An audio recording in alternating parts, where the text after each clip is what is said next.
Holyoke, Massachusetts. John joins us. Good morning. Yeah, please don't cut me off. I have a couple of comments. What are these reporters doing here? What are these, they can go out and arrest a couple of Italians, and I want to make this clear. This is not a racism kind of deal. The poor always are the ones that are always losing. When these fat cats go into Washington to make rules and regulations, they sit there, you let the wolves into the hen house, and you're going to lose a bunch of hens. Where's the white-collar crime here? Where is the cut down on white-collar crime? I mean, it was started by Bush. It was started by Paulson. You know, when you go in there and you put regulations in to favor the rich, you always take it up with the poor and the working class. If you don't want something to happen like Egypt over here, you better start cutting down on white-collar crime, and you better start arresting people when they're cheating the federal government.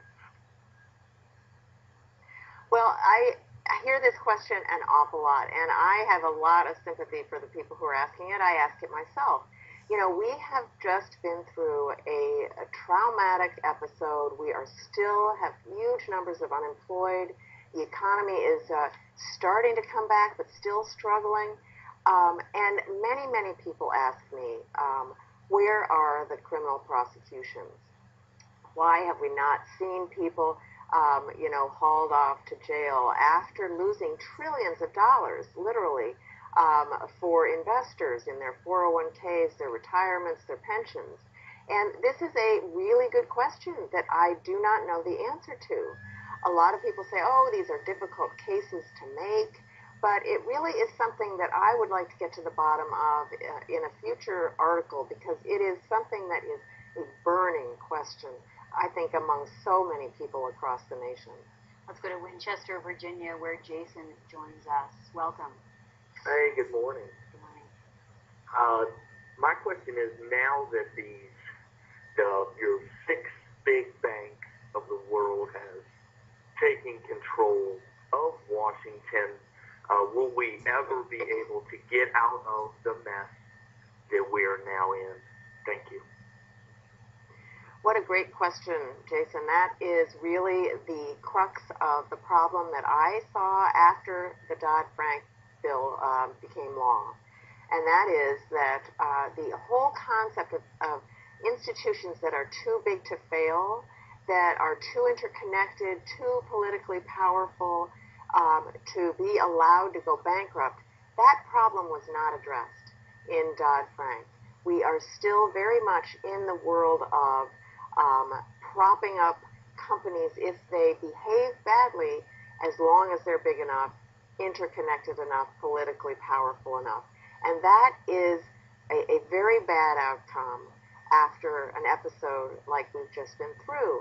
You know, being able to hold people accountable, the last two questions are really sort of linked, because holding people accountable for their actions, particularly if they destroy a company or harm its shareholders, is crucial to making sure that capitalism works. And the idea that now these companies are even bigger than they were, and therefore more threatening to the economy overall, is, I think, a very big problem that really needs to be addressed.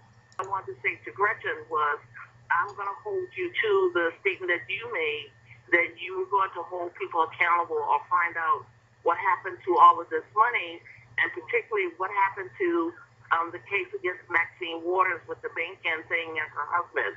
Why did Barney Frank not have to pay a price for his shenanigans with Fannie Mae? What happened to Chris Dodd that he was able to just retire and not pay for any of his misdeeds?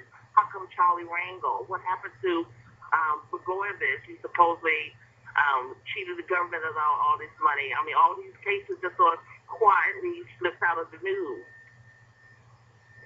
I'll tell you, I think that is a big, huge problem that people absolutely agree with you on, and I think it contributes, unfortunately, to a sense that there are rules for powerful people that are different from the rules for everyday people.